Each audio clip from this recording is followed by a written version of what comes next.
Hi అందరికీ నమస్తే. మీ సత్యాన్వేష్. ఈరోజు టాపిక్ ఏంటంటే క్రైస్తవుడిగా ఉన్నటువంటి నేను సత్యాన్వేషిగా ఎలా మారాను అనేటువంటి విషయాన్ని మీతో పంచుకోవాలనుకుంటున్నాను. చిన్నప్పటి నుంచి క్రిస్టియానిటీలో పుట్టి పెరిగిన నేను, తెలుసు కదా, క్రిస్టియానిటీలో పుట్టి పెరిగాక ఆటోమేటిక్గా క్రిస్టియానిటీని స్వీకరిస్తూ అందరూ. అలాగే నేను కూడా క్రిస్టియానిటీని స్వీకరించడానికి ఇష్టపడ్డాను. దానికి ప్రధానమైన కారణం దేవుడు పరిశుద్ధుడు అనేటువంటి ఒక కారణాన్ని బట్టి, ఈ దేవుడు పరిశుద్ధుడు, మిగతా వాళ్ళు దేవుళ్ళు పరిశుద్ధులు కారు అని నాకు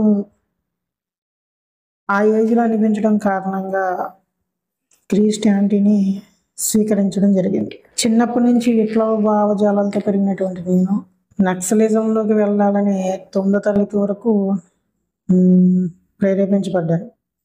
ఎప్పుడైతే క్రిస్టియానిటీ అనేటువంటి చిన్నప్పటి నుంచి వెళ్తున్నానో, చర్చికి వెళ్ళడం ప్రారంభించానో, 10th క్లాస్కి వచ్చేటప్పటికి నక్సలిజం వెళ్ళడం కరెక్ట్ కాదు అని నాకు అనిపించి క్రిస్టియానిటీలో కొనసాగడం జరిగింది. 10th క్లాస్ తర్వాత ఇంటర్ ఫస్ట్ ఇయర్కి వచ్చేటప్పటికి బాప్తిజం తీసుకుని సమూయేలుగా మార్చబడ్డాను. అయితే విషయం ఏంటంటే, ఇన్ని సంవత్సరాలు చిన్నప్పటి నుంచి ఇంటర్ ఫస్ట్ ఇయర్ వరకు క్రిస్టియానిటీలో కొనసాగుతున్న బైబిల్ ఎప్పుడు నామకాకి చదవడం, పాస్టర్ గారు చెప్తే చదవడం, ఎవరన్నా చెప్తే చదవడం తప్ప, సభల్లో కూడికల్లో వాళ్ళు ఎవరన్నా వచనం చదవండి, అందుకోండి కొంచెం మాకు సహాయంగా ఉండడానికి అన్నప్పుడు చదవడం తప్ప, నా అంతటా నేను బైబిల్ తీసి ఎప్పుడూ చదవలేదు. నేను చేసినటువంటి ఆ తప్పు కారణంగా ఎప్పుడైతే నేను ఒక మతాన్ని నేను ఇష్టపడ్డానో, ఒక మతంలోకి నేను వెళ్ళాలనుకున్నాను, ఒక దేవుని నేను అంగీకరించాలి, ఆయన్నే ఇంకా చనిపోయేంత వరకు ఆయన్నే ఫాలో కావాలని నేను అనుకున్నప్పుడు, నేను చేయాల్సినటువంటి ప్రధానమైనటువంటి ఒక పని ఏంటంటే, అసలు దేవుడు ఎలాంటి వాడు, ఆయన గురించి ఆయన గ్రంథం ఏం చెబుతుంది అన్న విషయం చదవకుండా, కనీస అవగాహన లేకుండా ఆయన్ని గుడ్డిగా ఫాలో అయిపోవడం నేను చేసినటువంటి మొదటి తప్పు, చివరి తప్పు అని నేను అనుకుంటా ఉన్నాను. దాని కారణంగా నేను చాలా సంవత్సరాలు నష్టపోయాను. వృధా చేసుకున్నానేమో నా యొక్క విలువైన సమయాన్ని అని నేను అనుకుంటూ ఉంటాను అప్పుడప్పుడు. అయితే ఏది ఏమైనప్పటికీ దాని నుంచి బయటకు రావడం జరిగింది. సత్యాన్వేషణలో నేటికి ఉండడం జరిగింది. అయితే విషయం ఏంటంటే, దేవుడు పరిశుద్ధుడు అన్న ఒకే ఒక్క కారణాన్ని బట్టి నేను క్రిస్టియానిటీని ఇష్టపడ్డాను తప్ప మరి ఏ ఇతర కారణాలను బట్టి నేను క్రిస్టియానిటీలోకి రావడం జరగలేదు. ఇక్కడ గమ్మత్తైన విషయం ఏంటంటే, క్రిస్టియానిటీలోకి రావాలి అని చెప్పడానికి పాస్టర్స్ ప్రయోగించేటువంటి విషయం కూడా ఇదే. మీ దేవుళ్ళు పరిశుద్ధులు గారు, ఈ దేవుడు మాత్రమే పరిశుద్ధుడు, దేవుడైతే పరిశుద్ధుడు అవ్వాలి అని ఈ ఒక్క కారణాన్ని బట్టి వాళ్ళు ప్రచారం చేసుకుంటారు తప్ప మరే ఇతర కారణాలు వాళ్ళు బలంగా చూపించలేరు. ఈ ఒక్క లక్షణాన్ని మాత్రమే ఆయనలో చూపించడానికి ప్రయత్నిస్తూ ఉంటారు. అయితే నేను బయటికి రావడానికి గల ప్రధాన కారణము, ఆయన అసలు పరిశుద్ధుడే కాదు అన్న విషయం నాకు అర్థమైన తర్వాత నేను బయటకు వచ్చేసాను. ఇది ఎట్లా జరిగింది అన్న విషయాన్ని మీకు కొంచెం వివరించాలి. ఎప్పుడైతే నేను బైబిల్ నామకాకిగా చదివానో, మా తల్లి అంటూ ఉండేది, బైబిల్ ఎవరో చెప్తే చదవడం, పాస్టర్ గారు చెప్తే చదవడం తప్ప నీ అందరూ నువ్వు ఎప్పుడు బైబిల్ చదవా, పాస్టర్ గారు చెప్పమంటావా, మా అబ్బాయిని బైబిల్ చదివించండి, బైబిల్ గురించి 5-6 నిమిషాలు చర్చిలో బోధించేటట్టు ప్రయత్నించండి అని చెప్పమంటావా అని అంటూ ఉంటే నాకే విసిగి పుట్టి, పద్దాక అమ్మ అంటుంది కదా అని చెప్పి బైబిల్ తీసి చదివాను. చదివితే ఆ రోజు ఏంటో కానీ నేను నిజంగా లక్కీ అనుకోవాలి. ఎందుకంటే ఒక వచనం నాకు దర్శనం ఇచ్చింది ఆ రోజు. అది 2 సమూయేలు 12వ అధ్యాయం 8వ వచనం. నీ యజమానుని స్త్రీలను నీకు ఒకటి చేర్చి ఇజ్రాయేలు వారిని, యూదా వారిని నీకు అప్పగించి తిని, ఇది చాలదని నీవు అనుకున్న ఎడల నేను మరి ఎక్కువగా నీకు ఇచ్చి ఉందును అన్నాడు. ఇంకోసారి చదువుతాను. నీ యజమానుని స్త్రీలను నీకు ఒకటి చేర్చి ఇజ్రాయేలు వారిని, యూదా వారిని నీకు అప్పగించి తిని, ఇది చాలదని నీవు అనుకున్న ఎడల నేను మరి ఎక్కువగా నీకు ఇచ్చి ఉండును అన్నాడు.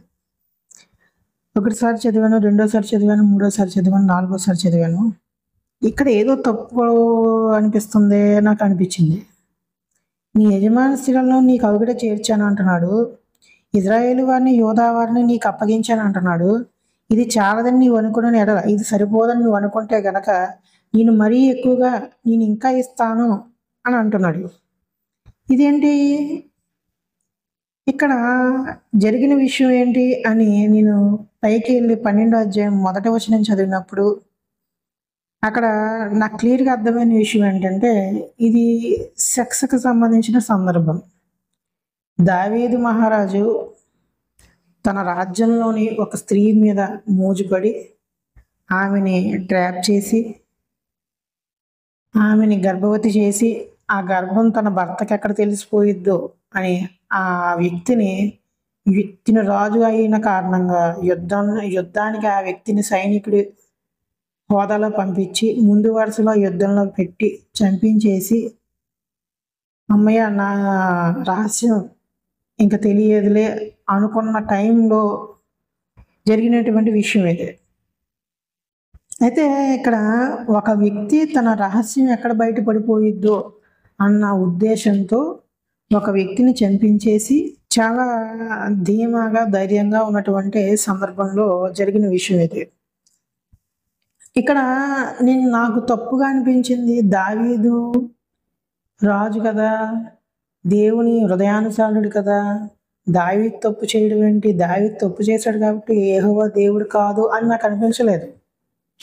ఇక్కడ నాకు ఎందుకు యెహోవా దేవుడు కాదనిపించిందంటే, యెహోవా నాతాను అనేటువంటి ప్రవక్త ద్వారా మాట్లాడుతూ, అంటే నాతాను యొక్క నోరును ఆధారం చేసుకుని యెహోవా మాట్లాడుతూ ఏమంటున్నాడంటే, ఎందుకు వచ్చేటప్పటికి దావీదు యొక్క పూర్వ స్థితిని తెలియజేస్తున్నాడు. ఏమని, నీ యజమానుని స్త్రీలను అంటున్నాడు. అంటే దావీదు యొక్క యజమానుడు ఎవడు? తన మామగారు, తన మామ సౌలు యొక్క స్త్రీలను అంటున్నాడు. సౌలు యొక్క స్త్రీలు అంటే ఇక్కడ సెక్స్ సంబంధం ఉంది, సెక్స్ సందర్భం కాబట్టి అతని యొక్క కామ వాంఛ తీరట్లేదు. దావీదుకి అప్పటికే చాలామంది భార్యలు ఉన్నా కామం తీరక తన రాజ్యంలో తన సైనికుని యొక్క భార్యను ట్రాప్ చేసి ఆమెను గర్భం చేసి ఆ గర్భం ఎక్కడ తెలిసిపోయిద్దో తన భర్తకని ఆ వ్యక్తిని చంపించేసి ఉన్నటువంటి సందర్భం కాబట్టి ఇక్కడ స్త్రీలు అనేటువంటి పదానికి ఏ అర్థం వస్తుందని నేను అనుకున్నప్పుడు అక్కడ ఎంతో క్లియర్గా చెప్తున్నాడు. అక్కడ జరిగింది సెక్స్ సందర్భం. అంటే దావీదుకి కామం తట్టుకోలేక వేరే వ్యక్తి యొక్క భార్యను కోరుకునేటువంటి సందర్భం కాబట్టి అక్కడ స్త్రీల సందర్భం, అంటే స్త్రీకి సంబంధించిన కామానికి సంబంధించిన వాడుకునేటువంటి స్త్రీకి సంబంధించినటువంటి అక్కడ పదాలను యెహోవా ఉపయోగించడం జరిగింది. నీ యజమాని స్త్రీలను అంటున్నాడు. అంటే ఇక్కడ సౌలు యొక్క భార్యల గురించి మాట్లాడుతూ నీ యజమాని స్త్రీలను అంటే సౌలు యొక్క భార్యలను నీ కోగిట చేర్చాను, ఇజ్రాయేలు వారిని, యోధా వారిని నీకు అప్పగించి తిని. అంత మాత్రమే కాదయ్యా, నీకెవరిని అప్పగించాను? సౌలు భార్యలు మాత్రమే అప్పగించలేదు, వాళ్ళని కౌగిట్లో చేర్చి అంటున్నాడు. కౌగిట్లో చేర్చడం అంటే అర్థం ఏంటి? తన యొక్క కామాన్ని తీర్చడానికి, తన పక్క సుఖాన్ని తీర్చడానికి, ఒక ముక్కలో చెప్పాలంటే నీ పక్కలో పడుకోబెట్టాను కదా అని బల్లగుద్దు చెప్తున్నాడు. నీ కౌగిట చేర్చి ఇజ్రాయేలు వారిని, అంటే కొంచెం నీ కౌగిట చేర్చి అన్న పదం వాడితే కొంచెం గౌరవ పదంగా ఉంటుంది కాబట్టి ఇక్కడ ఈ పదాన్ని జోడించారు. కానీ ఇక్కడ సరైనటువంటి అర్థాన్ని డైరెక్ట్గా మాట్లాడుకుంటే నీ పక్కలో పడుకోబెట్టాను కదా సౌలు భార్యను తీసుకొచ్చి, నీకు సరిపోలేదా అని అడుగుతున్నాడు ఇక్కడ. అంత మాత్రమే కాకుండా ఇజ్రాయేలు వారిని, యోధా వారిని కూడా నీకు అప్పగించింది. ఇజ్రాయేల్ వారిని యోధా వారిని నీకు అప్పగించాను. ఇజ్రాయేల్ రాజ్యాన్ని నీకు ఇచ్చేసాను. యూదులు నీకు అప్పగించేశాను. రాజ్యాలు ఇచ్చాను, స్త్రీలను ఇచ్చాను, నీకు సరిపోవట్లేదా? ఎందుకు నీవు పొరుగువాని యొక్క భార్యను ఆశించావు అని ఇక్కడ యెహోవా దావీదుని గద్దిస్తున్నట్టుగా మనకు అర్థమవుతుంది. 8వ వచనంలో తర్వాత ఈ మాట ఏం రాశాడు? ఇది చాలదని నీవనుకొనిన ఎడల నేను మరీ ఎక్కువగా నీకు ఇచ్చి ఉందను. స్త్రీలు సరిపోలేదని నువ్వు అనుకున్నావా? నేను మళ్ళీ ఇస్తాను నీకు స్త్రీలు కావాలంటే. రాజ్యాలు సరిపోలేదు నాకు అనుకుంటావా? మళ్ళీ ఇస్తాను నీకు రాజ్యాలు. ఎందుకు ఈ తప్పు చేసావు అంటున్నాడు. నీవు యెహోవా మాటను తృణీకరించి ఆయన దృష్టికి చెడుతనము చేసితివేమి అంటున్నాడు 9వ వచనం. నువ్వు యెహోవా మాటను తృణీకరించి ఆయన దృష్టికి తప్పు చేసేసావు. ఎందుకు తప్పు చేశాడు? పొరుగువాని భార్యను ఆశించడం తప్పని ధర్మశాస్త్రం చెప్తుంది కాబట్టి ఆ మాట ఆధారంగా నువ్వు తప్పు చేసేసావు. పొరుగువాని భార్యను ఆశించడమే కాకుండా అతన్ని చంపించేసావు. ఇది చాలా పెద్ద తప్పు అన్నట్టుగా యెహోవా ఈ 9వ వచనంలో మాట్లాడుతున్నాడు. ఎవరు ఏం చేశాడో దావీదు తప్పు అనే విషయాన్ని కూడా ఇక్కడ కూలంకుషంగా ప్రస్తావిస్తూ, హిత్తీయుడగు ఉరియాను కత్తి చేత చంపించి అతని భార్యను నీకు భార్య అగునట్లుగా నీవు పట్టుకుని ఉన్నావు. అమ్మోనీయుల చేత నీవు అతని చంపించితివి కదా అంటున్నాడు. ఎవరైతే ఉరియా అనేటువంటి వ్యక్తి ఉన్నాడో ఆ ఉరియాను కత్తితో చంపించేసావు. యుద్ధం ఎవరి చేత? అమ్మోనీయుల చేత. అమ్మోనీయుల మీద యుద్ధానికి వెళ్ళినప్పుడు దావీదు యుద్ధం రానటువంటి ముందు వరుసలో ఉన్న సైనికుడు ఎలాగో చనిపోతాడు కాబట్టి ఆ లాజిక్ ప్రకారంగా దావీదు అతన్ని చంపించేశాడు ఎదరు నుంచోబెట్టి. ఆ చనిపోయిన తర్వాత అతని భార్య అనాథ అయిపోయింది కదా, ఆల్రెడీ ఇతను గర్భం చేసేసాడు. ఆమెను విడిచిపెట్టడానికి కూడా ఇష్టం లేదు ఇతనికి. ఆమెను మళ్ళీ భార్య చేసేసుకున్నాడట. నీకు భార్య అగునట్లుగా నీవు పట్టుకొని ఉన్నావు, ఆమెను నీవు తీసుకొచ్చేసుకున్నావు నీ భార్య అవ్వాలని చెప్పి. ఎంత క్రూరంగా ప్రవర్తించావు అని దావీదు గురించి చెప్తున్నాడు. నీవు నన్ను లక్ష్యము చేయక హిత్తీయుడ ఉరియా భార్యను నీకు భార్య అగునట్లు తీసుకొందునందున నీ ఇంటి వారికి సదాకాలము యుద్ధము కలుగును అంటున్నాడు. నీవు నా మాట వినకుండా హిత్తీయుడకు అనేటువంటి అతని యొక్క భార్యను నీ భార్యగా చేసేసుకున్నావు కాబట్టి నీ సంతతి మీదకి సదాకాలము వాళ్ళు నీ సంతతి ఎన్ని సంవత్సరాలు అయితే బ్రతికుంటారో అన్ని సంవత్సరాలు వాళ్ళకి యుద్ధకాలమే అని శపించేశాడు. 11వ వచనంలో నా మాట ఆలకించుము, యెహోవానగు నేను సెలవిచ్చిన ఇదేమనగా నీ ఇంటి వారి మూలముననే నేను నీకు అపాయం పుట్టింతును. నీవు చూచుచుండగా నేను నీ భార్యలను తీసి నీ చేరువానికి అప్పగించదను అంటున్నాడు. పగటియందు వాడు వాడితో శయనించును.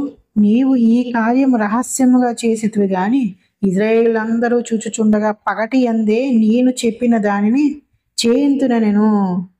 నేను పాపము చేసి తినని దావీదు నాతానుతో అనగా, నాతాను నీవు చావుకున్నట్లు యెహోవా నీ పాపమును పరిహరించెను.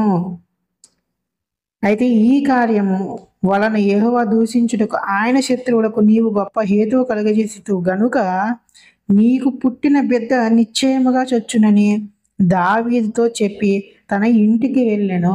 దావీదు చేసినటువంటి తప్పు కారణంగా దావీదుకి ఏ రకంగా దేవుడు శిక్షించాడు అన్న విషయాన్ని కూడా నేను చదివినప్పుడు దావీదుకి అక్కడెక్కడ శిక్ష పడినట్లయితే నాకు అనిపించట్లేదు. ఎందుకంటే దావీదు మహా అయితే ఏడుస్తాడు. ఏడ్చినాక మళ్ళీ మామూలుగా తన పని తను చేసేసుకుంటాడు. అది శిక్ష అవుతుందా? శిక్షే కానే కాదు. శిక్షించబడింది ఎవరు అంటే 11వ వచనం నుంచి 15వ వచనం వరకు చూసినప్పుడు దావీదు యొక్క భార్యలు శిక్షించబడ్డారు, తన కుమార్తెలు శిక్షించబడ్డారు. ఎవరైతే సైనికుని భార్యకు గర్భం చేశాడో ఆమె కడుపులో ఉన్నటువంటి పిండం కూడా శిక్షించబడింది. ఆ బిడ్డ చనిపోతాడు. ఎందుకంటే ఈ కారణాన్ని బట్టి నా శత్రువులు అంటే బైబిల్ని వ్యతిరేకించేటువంటి వ్యక్తులు లేకపోతే నన్ను నమ్మనేటువంటి వ్యక్తులు ఈ కారణాన్ని పట్టుకొని ఇది చూసావు దావీదు తప్పు చేశాడు కాబట్టి దావీదుని వెనకేసుకొస్తున్నాడు మీ దేవుడు అనేటువంటి ఆ ఆసరా ఇచ్చేసావు. దీన్ని బట్టి ఈ కారణాన్ని బట్టి వాళ్ళు నన్ను తిట్టడానికి ఒక రీజన్ దొరికేసింది వాళ్ళకి. కాబట్టి నీకు పుట్టేటువంటి ఈ బిడ్డను చంపేస్తున్నాను అన్నాడు. నాకు వెంటనే ఇది ఎక్కడి న్యాయం, ఇది ఎక్కడి దుర్మార్గం, ఏంటి దేవుడు నేను పరిశుద్ధుని అంటాడు, నేను తీర్చినట్టు తీర్పు ఎవడో తీర్చలేడు అంటాడు, నేను గొప్ప దేవుణ్ణి అంటాడు, ఆ, ఇన్ని చెప్తాడు, బైబిల్లో ఎన్నో చెప్పాడు, మంచి మంచి విషయాలు చెప్పాడు. ఇలాంటి దేవుడు ఇంత క్రూరంగా ఏమాత్రం తీర్పు తీర్చడం రాని వ్యక్తిగా, ధర్మం తెలియని వ్యక్తిగా, క్రూరుడుగా నాకు ఆ రోజు కనిపించాడు. ఈ మాటలు వింటే ఎవరికైనా కోపం రావచ్చు. ఇక్కడ ఆలోచించండి, తప్పు చేయలేదు. పిండం దావీదు యొక్క చేసినటువంటి వ్యభిచారానికి పుట్టినటువంటి తన భార్య కానిటువంటి స్త్రీతో వ్యభిచారం చేసి ఆమెతో బిడ్డను కడుపులో పడేటట్లు చేసినటువంటి దావీదు సేఫ్గానే ఉన్నాడు. అసలు దావీదుని చంపేయాలి ఆ తప్పు చేసినందుకు. దావీదు వెంటనే 13వ వచనంలో చూసినట్టయితే ఇవన్నీ తిట్లన్నీ అయిపోయినాక నీ భార్యలను నీ పొరుగువానికి ఇచ్చేస్తానన్న తరువాత దావీదు వెంటనే నేను పాపము చేసి ఇచ్చినని దావీదు నాతానుతో అనగా, అయ్యి బాబు నేను తప్పు చేస్తానని అన్నాడని దావీదు నాతానుతో ప్రవక్తతో, నీవు చావకుండానట్లు నువ్వు చనిపోకుండా దేవుడు యెహోవా నీ పాపను పరిహరించేహను. దేవుడు నువ్వు చచ్చిపోకూడదని చెప్పి, ఈ తప్పును బట్టి నువ్వు చచ్చిపోకూడదని చెప్పి దావీదు నీ పాపాన్ని ఎత్తేసాడు, కొట్టేశాడు, నీ పాపాన్ని తీసేశాడు. ఇది బ్యాంకులో కోట్లు లోన్ తీసేసుకుని, వేల కోట్లు లోన్ తీసేసుకుని ఎగ్గొట్టేసి బాకీలు బయట దేశాలకి పారిపోయి ఉండేటువంటి వ్యక్తుల్ని 10 సంవత్సరాలకు 5 సంవత్సరాలకు ఒకసారి ఈ కేంద్ర ప్రభుత్వాలు వాళ్ళ యొక్క బాకీలు మేము మాఫీ చేస్తామని చెప్తారు కదా, ఆ టైప్లో దావీదు చేసినటువంటి మా తప్పును ఏదైతే ఆ భయంకరమైనటువంటి ఆ తప్పు ఏదైతే ఉందో ఆ తప్పు నేను మాఫీ చేసేసాను, నువ్వేం భయపడకు, నేను చంపేస్తాను, నువ్వు భయపడకు. అది ఎలా మాఫీ చేసేసాడు? తను చేసినటువంటి తప్పు కారణంగా తన భార్యను తీసుకెళ్ళి తన కొడుకు, తన పొరుగువాడంటే ఎవరో కాదు, తన కొడుకు అనేటువంటి ఆ వ్యక్తికి తన భార్యను తీసుకెళ్ళి అప్పగించేస్తాడు. అప్పటికి పుట్టుంటాడు. ఆ బిడ్డకు, వేరే భార్యలకు పుట్టినటువంటి ఆ బిడ్డకు సౌలు భార్యలను తీసుకెళ్ళి, ఎవరైతే సౌలు చనిపోయినాక దావీదు కైవసం అయిపోయారో ఆ స్త్రీలందరినీ మళ్ళీ తీసుకెళ్ళి దావీదు కుమారుడైనటువంటి అబ్షాలోముకి అప్పగించేస్తాడు.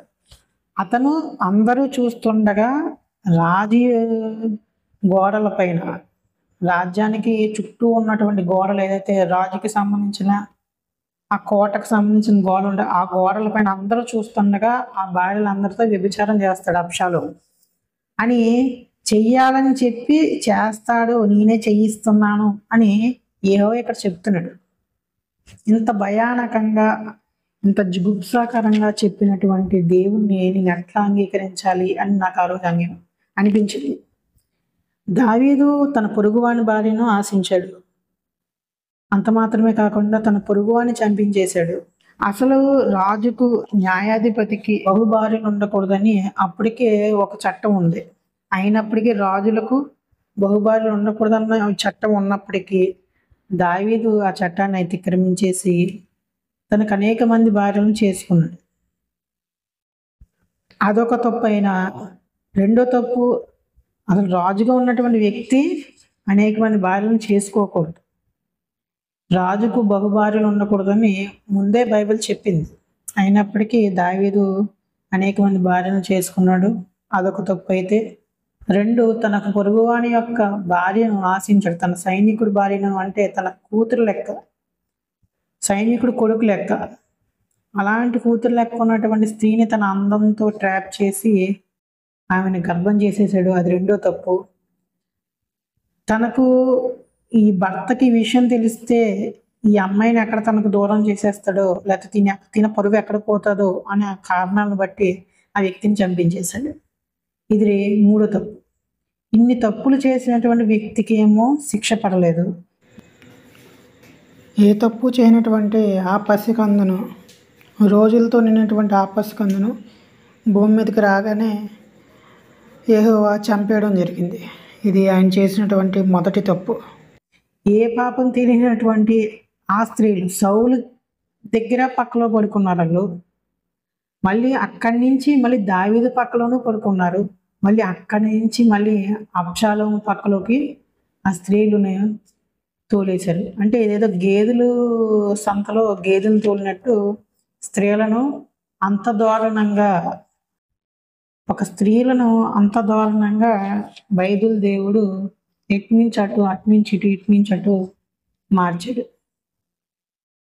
మన దేశంలో స్త్రీకి చాలా విలువనిస్తాం మనం. మరి ఎంతో గొప్పోడు మా దేవుడు అని చెప్పినటువంటి నేను ఆ రోజు చాలా బాధపడ్డాను. ఇదేంటి స్త్రీలు ఏమన్నా ఏదో మొబైలా, లేకపోతే ఏదన్నా వ్యాపారంలో సంతలో ఏమన్నా కూరగాయ వీడి దగ్గర నుంచి ఆడి దగ్గరికి, ఆడి దగ్గర నుంచి ఆడి దగ్గరికి మార్చడానికి వీళ్ళు ఓన్లీ వ్యభిచారానికే వీళ్ళని స్త్రీలు ఉన్నారా? భార్యలు వ్యభిచారం చేయడానికే ఉన్నారా? పక్కలో పడుకోవడానికే ఉన్నారా? వాళ్ళకంటూ స్వాతంత్రం ఉండదా అని నాకు ఆ రోజు అనిపించింది. నీ యజమాని స్త్రీలను నీ కోగిట చేర్చి అంటున్నాడు. ఆ మాట వినగానే నాకు కళ్ళలో గిర్రమని నీళ్ళు తిరిగాయి. ఎందుకంటే ఏంటి దేవుడు ఎంత జుగుప్సాకరంగా మాట్లాడుతున్నాడు, నేను నమ్మిన దేవుడు ఎలాంటి వాడా అని ఆ రోజు నాకు అనిపించింది. నన్ను అడిగితే నేను ఇస్తాను కదా అంటున్నాడు. ఇది చాలదని నీవనుకుని ఎడల మరీ ఎక్కువగా నీకు ఇచ్చింది అంటున్నాడు. ఆ మాట విన్నప్పుడు నా మనసు ఎంతగానో బాధపడింది. నేను నమ్మిన దేవుడు ఇలా మాట్లాడుతున్నాడేంటి? నన్ను అడుగు నేను ఇస్తాను, ఇంకా నీకు అమ్మాయిలు సరిపోలేదు అనుకుంటే నేను ఇస్తాను కదా, నేను అడిగితే నేను ఇస్తాను కదా, నువ్వెందుకు అప్పుడు పిల్లల్ని ఆశించావంటాడేంటి? అది నువ్వు తప్పు చేసావు, నువ్వు నిన్ను ఇప్పుడే చంపేయాలనుకున్న దేవుడు నన్ను అడిగితే నేను ఇస్తానంటాడేంటి? అంటే దేవుడికి ఎక్కడ కోపం వచ్చిందంటే సౌలు యొక్క భార్యలను, దావీదుకి అత్తగారులు వరుస అయినటువంటి ఆ స్త్రీలను దావీదు తన పక్కలోకి చేర్చుకున్నప్పుడు కూడా దేవుడికి కోపం రాలేదు. కానీ పొరుగు అని ఏదో సైనికుడి భార్యను గర్భం చేసినందుకు బాగా కోపం వచ్చిందంట. సౌలు భార్యలు దావీదుకి ఏమవుతారు? వరుసకి అత్తగారులు అవుతారు. వీళ్ళు ఏమంటున్నారు క్రైస్తవులు? లేదు లేదు, అత్తగారులు ఎవరు, వాళ్ళు బానిసలు అత్తగారు వరుస ఎట్లా అవుతారు?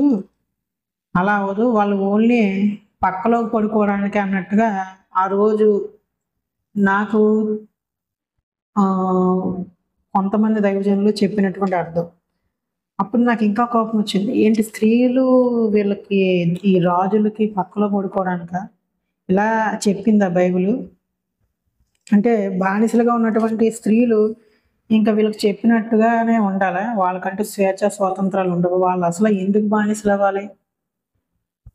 స్త్రీకంటూ స్వేచ్ఛను మన రాజ్యాంగమే, మనుషులు రాసిన రాజ్యాంగమే ఇచ్చినప్పుడు దేవుడు ఇంకెంత గొప్పగా స్త్రీలకి స్వేచ్ఛనిస్తాడు? వాళ్ళ యొక్క హక్కులను ఎందుకు హరిస్తాడు? అలా హరించేవాడు దేవుడు ఎట్లా అవుతాడు అని నాకు ఆ రోజు అనిపించింది. ఇక్కడ ప్రధానమైనటువంటి విషయం ఏంటంటే నైతిక విలువలు అనేటువంటివి ఈ దేవునికి నాకు ఎక్కడ కనిపించలేదు. పొరుగువాని భార్యను ఆశించవద్దన్న దేవుడే పొరుగువాని యొక్క భార్యను నేను అడిగితే నేను ఇస్తాను కదా ఇంకా అంటున్నాడు. అప్పుడు పొరుగువాని భార్యను ఆశించకూడదని ఈ దేవుడు ఎట్లా చెబుతాడు అని ప్రశ్న నాకు ఆ రోజు వచ్చింది. నీ పొరుగువాని భార్యను ఆశించవద్దన్న దేవుడే సౌలు యొక్క భార్యను తీసుకెళ్లి దావీదు పక్కలో చేర్చినప్పుడు అది పొరుగువాని భార్యను ఆశించడం అవ్వదా? ఇవ్వడం ఇంకా తప్పు అవుతుంది కదా. దావీదు ఆశించడం తప్పు అయితే ఇవ్వడం, ఇచ్చేవాడిది ఇంకా పెద్ద తప్పు కదా. ఆ తప్పు యెహోవా చేస్తున్నప్పుడు ఆ తప్పులు చేసేటటువంటి వ్యక్తి నీతి సూత్రాలు చెప్పడం ఎంతవరకు కరెక్ట్ అని ఆ రోజు నాకు అనిపించింది. అంత మాత్రమే కాకుండా దావీదు యొక్క మనసులో ఉన్నటువంటి కామాన్ని అలంకారప్రాయంగా యెహోవా ఎట్లా జుగుప్సాకరంగా మాట్లాడుతున్నాడో ఒక్కసారి ఆ విషయాన్ని కూడా మీకు వినిపిస్తాను. 12వ అధ్యాయం నుంచి అసలు సందర్భం స్టార్ట్ అవుతుంది. కావున యెహోవా నాతాను దావీదు వద్దకు పంపెను. అతడు వచ్చి దావీదుతో ఇట్లా నేను ఒకానొక పట్టణం మంది ఇద్దరు మనుషులు ఉండిరే, ఒకడు ఐశ్వర్యవంతుడు, ఒకడు దరిద్రుడు. నాతాను అనేటువంటి ప్రవక్త దావీదు దగ్గరికి వచ్చి దావీదుకు ఒక కథ చెప్తున్నాడు. ఏంటని? అతడు వచ్చి దావీదుతో ఇట్లా నేను నాతను వచ్చిన దావీదు ఇలా మాట్లాడుతున్నామని, ఒకానొక పట్టణం మంది ఇద్దరు మనుషులు ఉన్నారు. ఒకానొక పట్టణంలో ఇద్దరు మనుషులు ఉన్నారు. ఒకడు ఐశ్వర్యవంతుడు, అందులో ఒకడు ధనవంతుడు, ఒకడు దరిద్రుడు, ఒకడు భేదవాడు. ఐశ్వర్యవంతునికి విస్తారమైన గొర్రెలు ఉన్నాయి, గొడ్లను కలిగి ఉన్నాయి. అంటే అతను ధనవంతుడు కాబట్టి అతనికి పాడి సమృద్ధిగా ఉంది. అయితే ఆ దరిద్రునికి తాను కొనుక్కున్న ఈ యొక్క చిన్న ఆడుగురు పిల్ల తప్ప ఏమీ లేకపోయాను అన్నాడు. ఇక్కడ విషయం ఏంటంటే, ఎవరైతే ఉరియా ఉన్నాడో ఆ ఉరియాని ఇక్కడ దరిద్రుడు అని అలంకారప్రాయంలో మాట్లాడుతున్నాడు. ఇక్కడ ధనవంతుడు ఎవరంటే దావీదు. ధనవంతుడు అనేటువంటి విషయం చెబుతూ దరిద్రుడు గురించి కూడా చెబుతూ దావీదు గురించి చెబుతున్నాడు. చనిపోయినటువంటి వ్యక్తి గురించి చెబుతూ చనిపోయిన వ్యక్తి దగ్గర ఒక ఆడుగొర్రె పిల్ల ఉంది. అంటే ఆడుగొర్రె పిల్ల అంటే అతని యొక్క భార్య. దాని అలంకారప్రాయంలో గొర్రె అని మాట్లాడు. ఇది తన గురించే చెబుతున్నాడు. తను ఉంచుకున్నటువంటి స్త్రీ గురించి కూడా ఇందులో ఉంది అన్న విషయం దావీదుకి తెలియలేదు. అప్పుడు ఒకడు ఐశ్వర్యవంతుడు, ఒకడు దరిద్రుడు. ఐశ్వర్యవంతునికి విస్తారమైన గొడ్లను కలిగి ఉండెను. అయితే ఆ దరిద్రునికి తాను కొనుక్కున్న ఒక చిన్న ఆడుగొర్రె పిల్ల తప్ప ఏమీ లేకపోయాను. వాడు దానిని పెంచుకుని చుండగా అది వాని యొద్దను వాని బిడ్డల యొద్దను ఉండి పెరిగి వాని చేతులు ముద్దులు తినుచు వాని గిన్నెలను త్రాగుచు వాని కోగటి పండుకొనుచు వానికి కుమార్తె వలె ఉండెను. అంటే ఎంతో ప్రీతికరమైనటువంటి గొర్రెగా తన కుటుంబంలో తన కుమార్తె ఎంతైతే ఇష్టమో ఆ వ్యక్తికి ఈ ఆడుగొర్రె పిల్ల కూడా అంతే ఇష్టం. అంటే ఆ భార్య ఎవరైతే ఉరియా భార్య ఎవరైతే ఉందో ఆమె ఉరియాకు తన కుమార్తె ఎంత ఇష్టమో అంత ఇష్టంగా తన భార్యను చూసుకునేవాడు అని ఇక్కడ అలంకారప్రాయంగా చెప్తున్నాడు.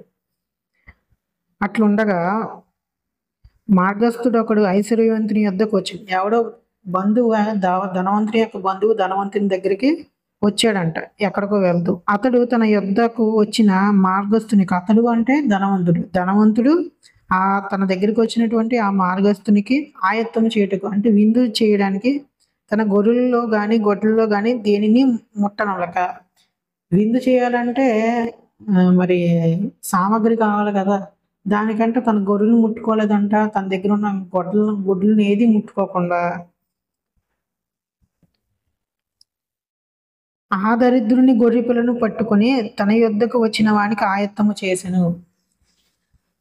ఏదైతే దరిద్రుడి దగ్గర ఒకే ఒక గొర్రె పిల్ల ఉందో దాన్ని పట్టేసుకుని ఆ మార్గస్థుడు ఎవరైతే బంధువు వచ్చాడో ఆ మార్గస్థుడికి విందు చేసేసాడు, ఇచ్చేసాడు అంటున్నాడు. ఇక్కడ మార్గస్థుడు ఎవరబ్బా అని ఆలోచిస్తే కాము.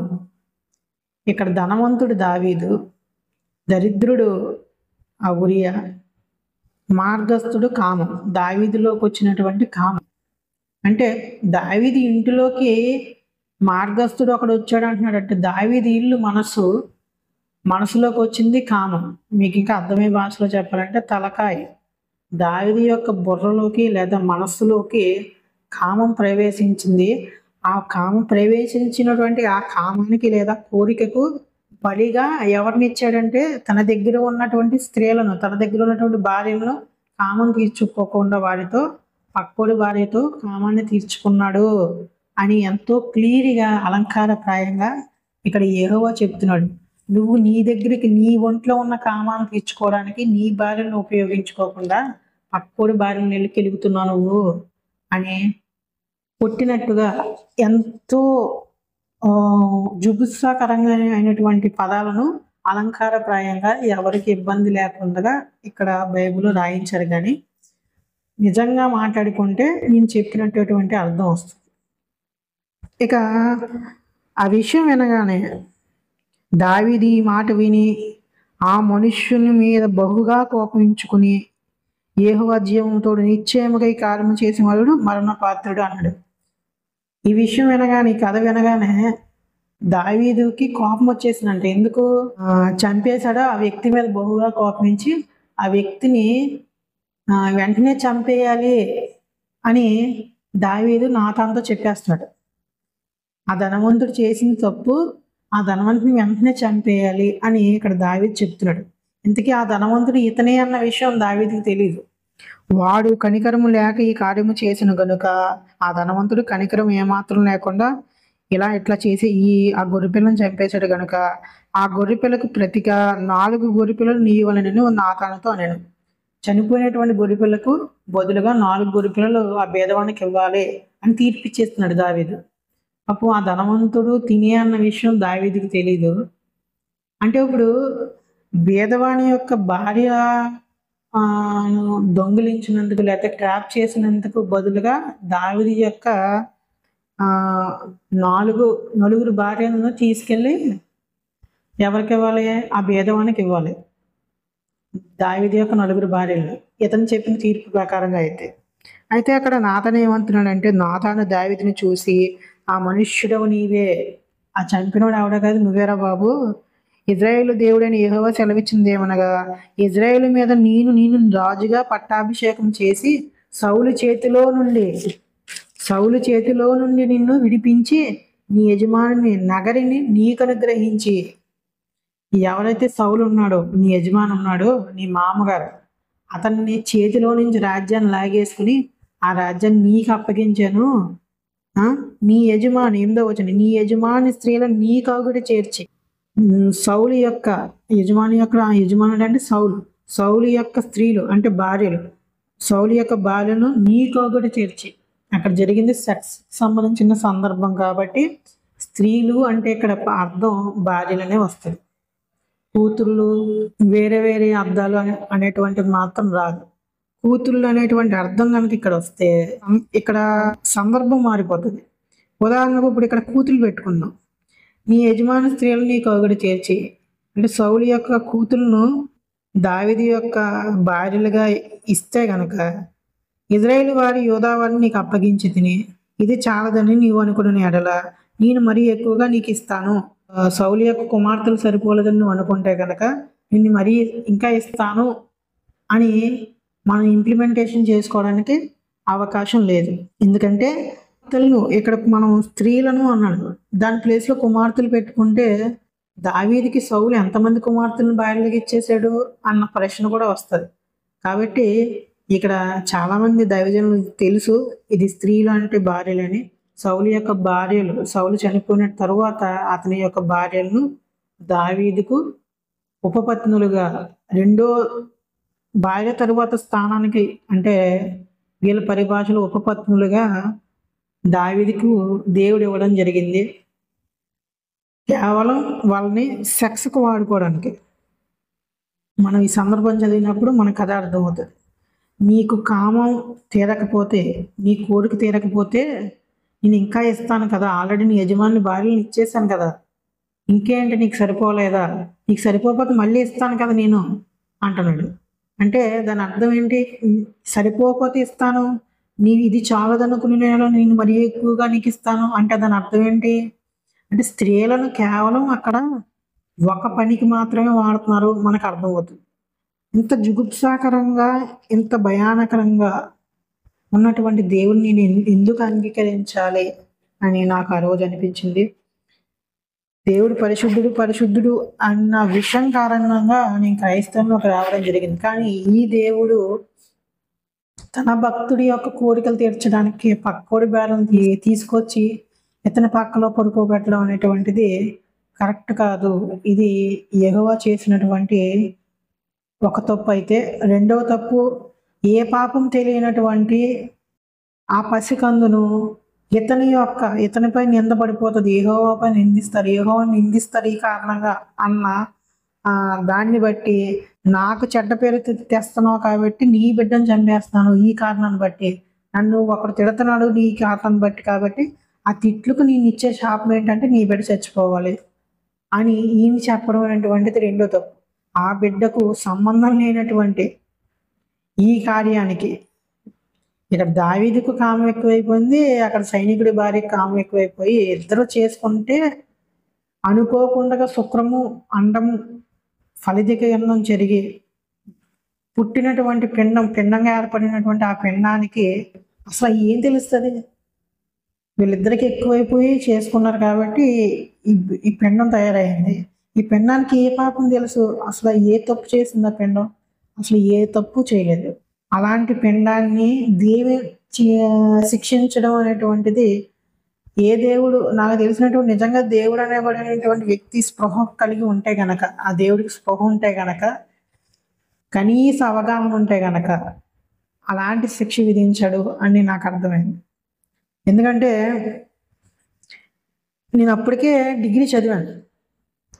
మినిమం 10th క్లాస్ చదివి పాస్ అయిన వ్యక్తికి ఈ మాత్రం నాలెడ్జ్ ఉంటుంది. ఏ మాత్రం నాలెడ్జు? ఏ పాపం తెలియని పసికందును చంపేటువంటి వాడు ఎంతటి వాడైనా అతడు దోషే, అతడు నరహంతకుడే, అతడు హంతకుడే అన్న కనీస అవగాహన 10th క్లాసు పాస్ అయిన వ్యక్తులకు ఉంటుంది. నేను అప్పటికే డిగ్రీ పాస్ అయ్యాను, మరి నాకు ఉండదా?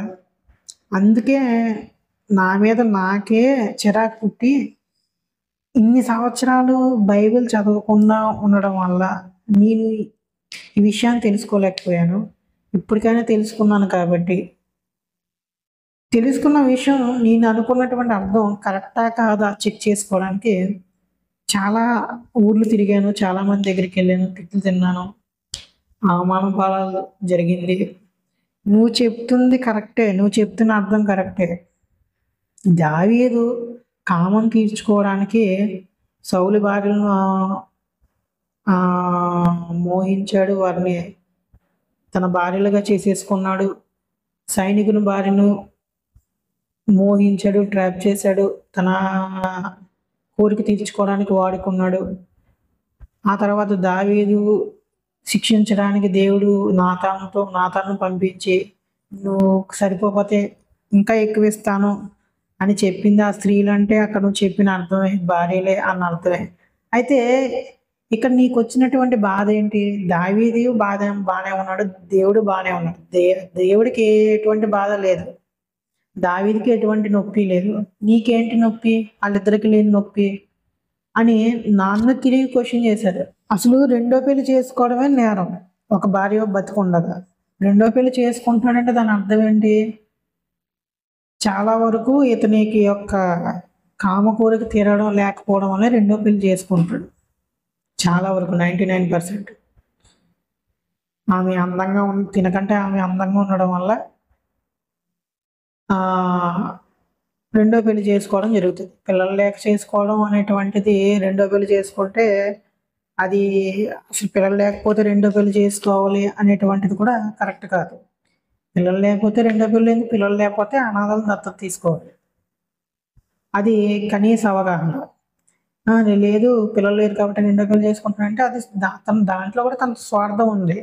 ఎప్పుడు ఒకే ఆవిడతో అట్లా ఉంటాం, రెండో ఆవిడతో ఉండాలన్న కోరికతో రెండో పెళ్లి చేసుకుంటారు. అది శరీరానికి సంబంధించినటువంటి విషయం. అలా కాకుండా ఇద్దరికంటే ఎక్కువగా, ఇంకా ఒకరికంటే ఎక్కువగా పెళ్ళిళ్ళు చేసుకుంటున్నాడంటే దాని అర్థం ఏంటి? అతనికి సెక్స్ అనేటువంటి వీక్నెస్ ఉంది అని మనకు చాలా స్పష్టంగా అర్థమవుతుంది. అర్థమైనప్పుడు ఈ విషయం తెలిసినటువంటి దేవుడు, నీకు పిచ్చి ఎక్కువైపోతుంది, అమ్మాయిలు పిచ్చి ఎక్కువైపోతుంది, ఎలా అయితే నువ్వు నా భక్తుడుగా ఉండడానికి అర్హత లేదు నీకు, నువ్వు ఎట్లా ఉండకూడదని బుద్ధి చెప్పాల్సిన దేవుడు నువ్వు అడిగి నేను ఇస్తాను కదా, నువ్వు ఎందుకు నన్ను అడగలేదు అంటాడేంటి?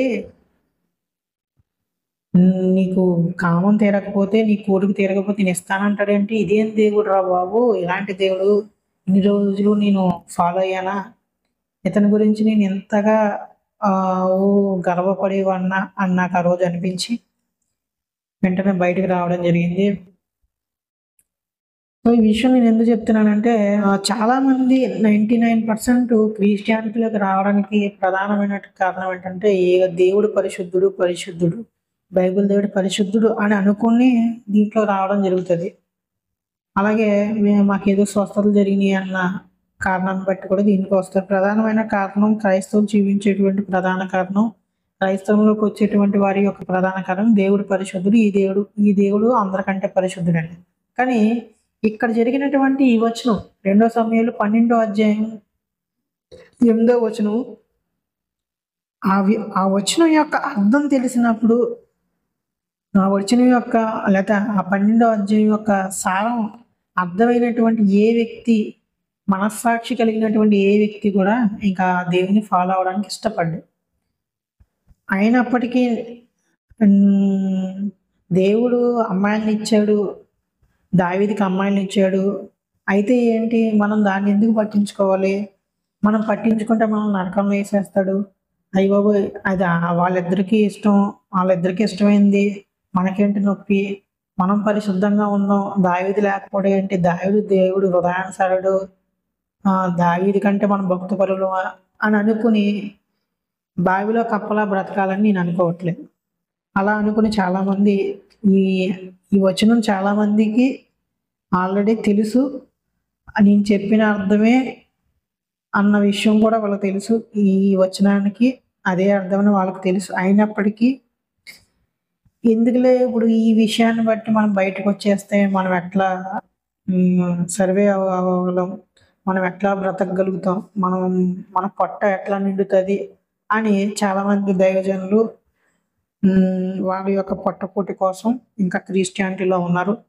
కొంతమంది క్రైస్తవులు అయితే ఏమో ఈ ఈ దేవుడుకి ఇలాంటి లక్షణాలు కలిగిన దేవుడు కూడా దేవుడేనేమో, దేవుడైతే దేవుడు పరిశుద్ధంగానే ఎందుకు ఉండాలి, ఇది పరిశుద్ధత, ఇది అపరిశుద్ధం కాదేమో, ఇది కూడా పరిశుద్ధతలో భాగమేనేమో. ఇప్పుడు కనుక మనం ఈ కారణాన్ని బట్టి బయటకు వచ్చేస్తే దేవుడు చనిపోయిన తర్వాత ఈయనే దేవుడైతే మనల్ని ఎక్కడ నరకంలో వేసేస్తాడో అన్న భయంతో కొంతమంది ఇంకా క్రిస్టియానిటీలోనే కొనసాగుతున్నారు. కానీ నేను నమ్మేటువంటి సిద్ధాంతం ఏదైతే ఉందో, దేవుడు పరిశుద్ధుడు అని ఏదైతే సిద్ధాంతాన్ని బట్టి నేను నమ్మానో, ఆ పరిశుద్ధతకు సంబంధించినటువంటి లక్షణాలు ఈ సందర్భంలో ఇక్కడ ఇతనికి వర్తింపజేయడం సాధ్యం అవ్వట్లేదు నాకు. ఈ సందర్భాన్ని బట్టి యెహోవా అనేటువంటి ఆయన ఏమాత్రము పరిశుద్ధుడు కాదు అని నాకు చాలా క్లియర్గా అర్థమైంది. తెలుగు ఏమాత్రం అవగాహన ఉన్నా, 10th క్లాస్ ఏమాత్రం పాస్ అయినా వారికైనా ఈ సందర్భం జరిగినప్పుడు అడిగి ఉండుంటే మరీ ఎక్కువగా ఇస్తానన్న ఏ వ్యక్తినైనా పరిశుద్ధుడిగా ఎట్లా స్వీకరిస్తాడు అనేటువంటి విషయం వారికే తెలియాలి. కాబట్టి నేను చెప్పేది ఏంటంటే, నా ప్రియ సహోదరి సహోదరులారా, మీరు క్రిస్టియానిటీలోకి తీసుకుంటాము ఆయన పరిశుద్ధుడు అని అనుకుంటే కనుక ఒక్కసారి 2 సమూయేలు 12వ అధ్యాయం పూర్తిగా చదివి దాని యొక్క సరైన అర్థం ఇదే అయితే గనక, నేను చెప్పిన అర్థం అయితే గనక, ఎందుకు ఉండాలి నేను ఇంకా క్రిస్టియానిటీలో అన్న ప్రశ్న మీరు వేసుకోండి. లేదు ఇంకా ఏ దేవుడైనా ఎంతే, ఏదో దేవుళ్ళు ఏదో లోపం ఉంటుంది, ఈ దేవుళ్ళు ఈ లోపం ఉంది, సర్దుకుపోతాం అనుకుంటే నేనేం చేయలేను దానికి. కాబట్టి ఎవరైనా హిందువులు కానీ, ముస్లింలు కానీ, నాస్తికులు కానీ ఎవరైనా ఈ మతంలో క్రైస్తవంలోకి రావాలనుకుంటే కనుక నేను చెప్పిన ఈ వచనాన్ని ఒక్కసారి ఆలోచిస్తారని కోరుకుంటూ, చివరిగా ఒక మాట ఏంటంటే, పాస్టర్స్ని అడిగేటువంటి ప్రశ్న ఏంటంటే, ఇంత జుగుప్సాకరంగా మాట్లాడేటువంటి వ్యక్తి మీకు ఎట్లా దేవుడిగా అంగీకరించాలని అనిపిస్తుంది?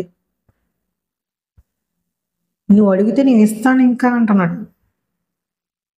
అమ్మాయిలు సరిపోతే నేను ఇంకా ఇస్తాను అంటున్నాడు.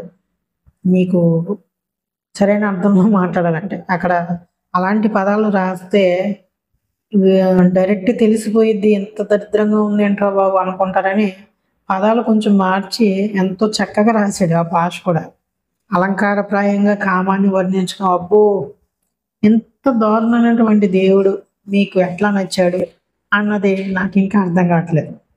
చాలామంది హిందువుల యొక్క దేవుళ్ళు అపరిశుద్ధులు, వాళ్ళు దేవుళ్ళే కాదు, వాళ్ళు ఇలా చేశారు అలా చేశారు అని వాళ్ళ పుస్తకాలను ఓపెన్ చేసి చదివేసి వాళ్ళ పుస్తకాల మీద గ్రంథాలు కూడా రాసేస్తున్నారు.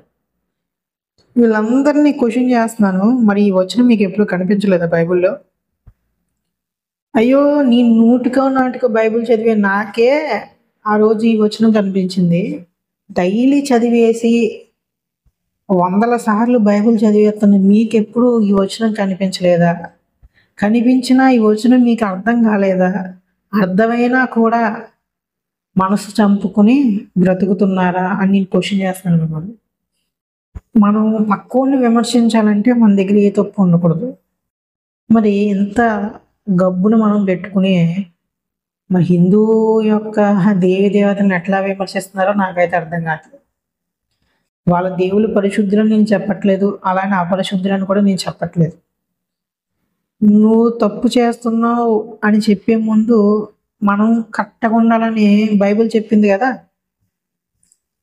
వ్యభిచారం చేసినటువంటి స్త్రీని పట్టుకొని యేసుక్రీస్తు దగ్గరికి తీసుకొచ్చినప్పుడు యేసుక్రీస్తు ఏమన్నాడు? మీలో పాపం లేనివాడు ఎవడో వెళ్ళి ఆవిడ మీద రాయేయండి అన్నాడు. అంటే దాని అర్థం ఏంటి? మీరెవరో తప్పు చేయలేదు మీరు అనుకుంటే ఆ తప్పు చేసినటువంటి వ్యక్తి దగ్గరికి వెళ్ళి రాయేయండి. అంటే అపరిశుద్ధుల్ని శిక్షించాలంటే పరిశుద్ధులు అయ్యి ఉండాలి. మీరు పరిశుద్ధులు కానప్పుడు వారిని శిక్షించేటువంటి అధికారం మీకు లేదని అక్కడ యేసుక్రీస్తు చెప్తున్నాడు. మరి ఆ సూత్రం మీకు వర్తించదా? ఎందుకంటే మన దేవుళ్ళనే లోపం పెట్టుకుని పక్కోడి దేవుళ్ళలో లోపాలు ఉన్నాయని ఎట్లా చెప్తారు? ఎట్లా చెబుతాం మనం అని మీకు అనిపించలేదు ఎప్పుడుని? కొంతమంది క్రైస్తవులను చూసినప్పుడు యూట్యూబ్లో నాకు ఓ పక్కన బాధేస్తుంది. అయ్యో, ఈ విషయం వీళ్ళకి తెలుసా తెలీదా? తెలిసిన మనస్సాక్షి చంపుకుని బ్రతుకుతున్నారా? ఏదో డబ్బులు కాసుపడి దశమ భాగాలు కాసుపడి దైవజనులు బ్రతుకుతున్నారా అని నాకు అనిపిస్తూ ఉంటుంది. వాళ్ళని దేవుళ్ళ మీద వీడియోలు పెడుతూ కనీసం వీళ్ళు బైబిల్ కూడా బోధించరు. ఎప్పుడు వీళ్ళు బైబిల్ బోధించడం ఉండదు, బైబిల్లో ఏముంది అన్న విషయాన్ని చెప్పడం ఉండదు, ఏముండదు. ఎప్పుడు చూసినా హిందూ దేవి దేవతను దూషించడం, వాళ్ళ మీద వీడియోలు పెట్టడం, ఆ వీడియోల మీద వచ్చే డబ్బులతో బ్రతకడం, ఇంతే. అంతే తప్ప నా గ్రంథంలో ఏముంది, వాడి గ్రంథం నేను దూషించున్నాను, రేపొద్దున వాడు నన్ను క్వశ్చన్ చేస్తే నేను ఎట్లా సమాధానం చెప్పాలి అన్న ఇంగిత జ్ఞానం ఏమాత్రం ఈ దైవజనులకు లేదు అని నాకు అనుకుంటున్నాను. ఎందుకంటే ఇప్పుడు పరిస్థితి ఎట్లా ఉందంటే క్రిస్టియానిటీ ఇది ఒక వ్యాపారం అయిపోయింది. నేను క్రిస్టియానిటీలో ఉన్నప్పుడు నాకు ఈ విషయాలు పెద్ద తప్పు అనిపించలేదు. పాస్టర్ల వ్యాపారం చేయడం, ఇలా ఒకరి మీద ఒకరు వీడియోలు పెట్టుకుంటే డబ్బులు రావడం, ఇవన్నీ నేను అప్పుడు పట్టించుకునేవాడిని కాదు. ఇప్పుడు అర్థమవుతుంది, మరి ఎంత దారుణంగా దిగజారిపోయింది క్రిస్టియానిటీ. నేను అనుకున్న లక్షణాలు ఏమాత్రం లేవేంటి అనిపిస్తూ ఉంటుంది ఒక్కోసారి. మీరు క్రిస్టియానిటీ ఎట్లా ఉందంటే 10th క్లాస్ ఫెయిల్ అయినవాడు, మాకు ఏ పని చేత కాదు అనుకున్నవాడు, వాడికి ఒకటే కనిపిస్తుంది, పాస్టర్ అయిపోదాం. పాస్టర్ అయిపోతే మనం ఏదో 4 మాటలు చెప్పి పట్టేసి వచనాలు అక్కడ అప్పగించేస్తే చర్చిలో మనకి దశమ భాగాలు వస్తాయి, కానుకలు వస్తాయి, మన కడుపు నిండుతుంది, కావలసినటువంటి సౌకర్యాలు, విలాసవంతమైనటువంటి అన్నీ మనకు దొరుకుతున్నాయి అని ఈ క్రైస్తవ్యంలో పుట్టినటువంటి వ్యక్తులకు అర్థమైపోయి పాస్టర్ అవతారాలు ఎత్తేస్తున్నారు. ఏ ఊర్లో చూసినా 5-6 చర్చిలు, 10 చర్చిలు. మా ఊర్లో 20 చర్చిల దాకా ఉన్నాయి. అన్ని చర్చిలు ఎందుకు అర్థం కాలేదు. ఫస్ట్లో అన్ని చర్చిలు ఉంటే నాకు అదేదో ఒక పెద్ద గొప్ప దానిలో నాకు అనిపించింది. ఇప్పుడు నాకు ఏమనిపిస్తుందంటే ఇన్ని చర్చిలు ఏంటి, ఏదో కూరగాయల దుకాణంలాగా. ఏ చర్చికి వెళ్ళినా పట్టుమని 100 మంది కూడా ఉండరు. 5-6 మందికో చర్చు, 20 మందికో చర్చు, 30 మందికో చర్చు. అంటే వ్యాపారం జరుగుతుంది. పోనీ చర్చి పెట్టినవాడికి ఏమన్నా బైబిల్ వచ్చా అంటే రాదు. ఆదికాండం 1వ అధ్యాయం 1వ వచనం యొక్క అర్థమే ఆ పాస్టర్కి తెలియదు. మరి చర్చి ఎందుకు పెట్టాడు అంటే పైసా వసూలు. అంటే ప్రజల్ని గొర్రెలు చేసేస్తున్నారు. వీళ్ళు ఏమనుకుంటారు, ఈ గొర్రెలు ఇతనికి రాత్రి కల్లా కనిపించి దేవుడు దైవజనుడు అయిపోమన్నాడంట, అందుకని చెప్పి దైవజనుడు అయిపోయాడంట, దేవుడు ఇతనితో మాట్లాడుతున్నాడు, ఇలాంటి వ్యక్తుల దగ్గరికి మనం వెళ్ళాలి, అప్పుడు దేవుడు మనతో మాట్లాడేస్తాడు అన్న పిచ్చి నమ్మకంతో ఈ గొర్రెలన్నీ ఆ పెద్ద తోడేలు వెనకాల వెళ్ళిపోతున్నాయి. అయితే ఈ తోడేలను అడుగుతున్నాను, మీకు ఎప్పుడు ఈ వచనం కనిపించలేదా? ఈ వచనం కనిపించినా కప్పెట్టేశారా అనే వీడియో ముఖంగా క్వశ్చన్ చేస్తున్నాను. ఈ వచనం గురించి పిడి సుందరరావు గారి దగ్గరికి వెళ్ళాను, అలాగే రంజిత్ తోఫిని అడిగాను. కొంతమంది ఉన్నారు ఫేమస్ అవుతున్నారు ఈ మధ్య యూట్యూబ్లో, వాళ్ళందరినీ అడిగాను. వాళ్ళందరూ చెప్పిన అర్థం ఏంటంటే, అవును, దేవుడు సౌలు భార్యలను ఇచ్చాడు, అడిగితే ఇంకా ఇస్తానంటున్నాడు అమ్మాయిల్ని. అయితే నీకేంటి నొప్పి? మాకు లేదు నొప్పి, దేవుడికి లేదు నొప్పి, దావీదుకి లేదు, నీకేంటి తమ్ముడు నొప్పి అని అన్నారు. అదేంటని అట్లా మాట్లాడతారు? దేవుడు అలా చేయకూడదు కదా, దేవుడైన వ్యక్తి ఎలాగ అమ్మాయిని ఇస్తానని అనడం కరెక్ట్ కాదు కదా అంటే, అది తప్పు ఎట్లా అవుతుంది తమ్ముడు?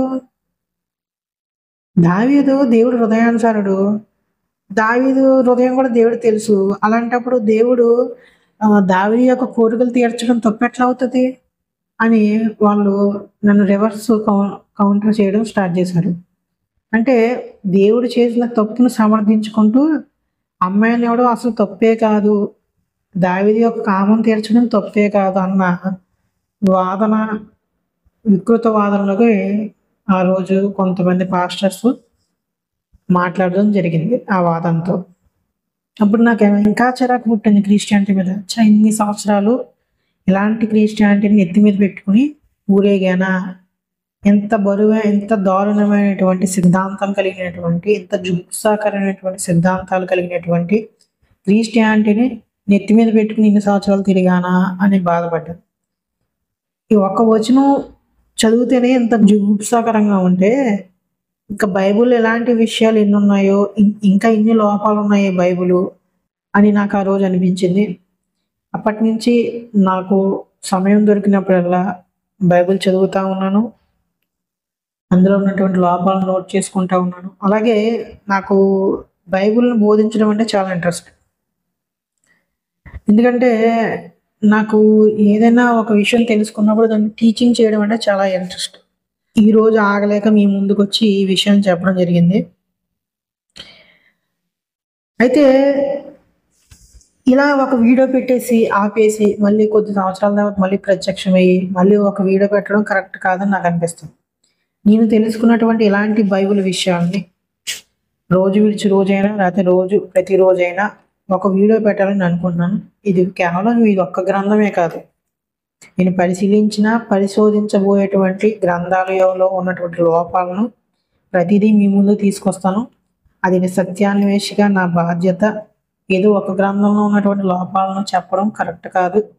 అలా చెబితే నేను పక్షపాతిని అయిపోతాను. కాబట్టి నాకు తెలిసిన ప్రతి విషయాన్ని, సత్యాన్వేషణలో భాగం అనుకున్న ప్రతి విషయాన్ని, అందులో లోపాలను మీతో పంచుకోవాలి అని నేను అనుకుంటున్నాను. ఇంకో విషయం చెప్పడం మర్చిపోయాను. ఈ సువార్తల పేరుతో ఇప్పుడు ప్రతి ఊరికి తిరుగుతూ ఉంటారు క్రైస్తవులు, బైబిల్ పట్టుకుని తిరుగుతూ ఉంటారు. అయితే వాళ్ళని అడగాల్సిన క్వశ్చన్ ఏంటంటే, 2 సమూయేలు 12:8 ఇలా ఉంది, ఇలా దేవుడు ఇట్లా చెప్తున్నాడు మీ దేవుడు, ఇలాంటి దేవుడు పరిశుద్ధుడు ఎట్లా అవుతాడని మనం క్వశ్చన్ చేయండి ఈ వచనం జీవించి. అంతేగాని వాళ్ళని అడ్డగించేసి మీరు సువార్త ప్రకటించకూడదు, మైకులు పెట్టకూడదు, మీకు పర్మిషన్ ఉందా అని అడగడం అది కరెక్ట్ కాదేమో అని నాకు అనిపిస్తుంది. ఎందుకంటే ఎవరి మతాన్ని వాళ్ళు ప్రకటించుకునేటువంటి స్వేచ్ఛ రాజ్యాంగం ఇచ్చింది. అంత మాత్రమే కాకుండా ఆ విషయం స్వేచ్ఛ ఉంది, వాళ్ళు స్వేచ్ఛావాదులు, వాళ్ళు ఎవరి మతాన్ని వాళ్ళు ప్రకటించుకునేటువంటి స్వేచ్ఛ ఉందన్న కనీస అవగాహన, రాజ్యాంగం చెప్పినా చెప్పకపోయినా కనీస అవగాహన మనకు ఉంటుంది. కాబట్టి ఒక వ్యక్తి యొక్క అభిప్రాయాన్ని ప్రకటించేటువంటి హక్కు కలిగి ఉంటాడు ఆ వ్యక్తి అన్న కనీస అవగాహన మనకుంటే వాళ్ళని అడ్డగించకుండా వాళ్ళని అడగాల్సిన క్వశ్చన్ ఏంటంటే, అంతా బాగానే ఉంది తమ్ముడు, లేకపోతే చెల్లి, అక్క, మరి ఎందుకు మీ దేవుడు పరిశుద్ధుడు అంటున్నారు కదా, ఇక్కడ పొరుగువాని భార్యని, అత్తల వరుసలైనటువంటి సౌలు యొక్క భార్యను తీసుకెళ్ళి దావీదు పక్కలో పడుకోబెట్టాడు పిల్లల వరుసలోకి. ఆ కామం తిరగకపోతే ఇంకా ఇస్తాను అమ్మాయిని అంటున్నాడు. ఇలా అమ్మాయిలు సప్లై చేసే దేవుడు ఆ పొరుగువాని భార్యను తీసుకెళ్ళి పక్కలో పెట్టేటువంటి దేవుడు పరిశుద్ధుడు ఎట్లా అవుతాడు, దేవుడు ఎట్లా అవుతాడు అని వాళ్ళని కూలుగా అడగండి. బూతులు మాట్లాడడం కానీ లేకపోతే పరుష పరజాలం మాట్లాడి కొట్టడం ఇలాంటివి కరెక్ట్ కాదు. కానీ ఇలా మాత్రమే క్వశ్చన్ చేయండి. మీ దేవుడు దేవుడైతే ఇలా ఎందుకు చేశాడు అన్న క్వశ్చనింగ్ అనేటువంటిది చేసి వాళ్ళ దగ్గర నుంచి సమాధానాన్ని మీరు చూడండి. నాకు తెలిసి ఈ వచనం చెప్పగానే వాళ్ళు ఏమంటారంటే దాని అర్థం అది కాదు, దాని అర్థం వేరే ఏదో ఉండి ఉంటుంది అని అంటారు తప్ప ఆ అర్థం ఏంటో వాళ్ళకి కూడా తెలీదు. కనీసం తెలుగు చదువుకున్న ఏ వ్యక్తికైనా, తెలుగు పాస్ అయిన సబ్జెక్ట్ పాస్ అయిన ఏ వ్యక్తి అయినా ఈ అధ్యాయం 1కి 2 సార్లు చదివితే దాని అర్థమైపోతుంది. దానికి ఏయో పరమార్థాలు అయితే ఏముండదు. ఇది తెలుగులో రాయబడినటువంటి తర్జుమా చేయబడినటువంటి బైబిల్ కాబట్టి దీనికి ఏదో ఆత్మీయ భాషలు అనేటువంటి ఆ విషయం అయితే అసలు ఉండదు. కేవలం అలంకారం ఉంటుంది, తెలుగు ఉంటుంది. తెలుగులో అలంకారప్రాయంగా రాయబడుతుంది, అలాగే వాడుక భాషలో రాయబడుతుంది. వాడుక భాషలో రాయబడింది సులభంగా అర్థమవుతుంది, అలంకారప్రాయంగా రాయబడింది కొంచెం కష్టంగా ఉంటుంది. అంతే తప్ప ఆత్మీయ అర్థాలు, నానార్థాలు అనేటువంటిది ఇక్కడ ఉండదు.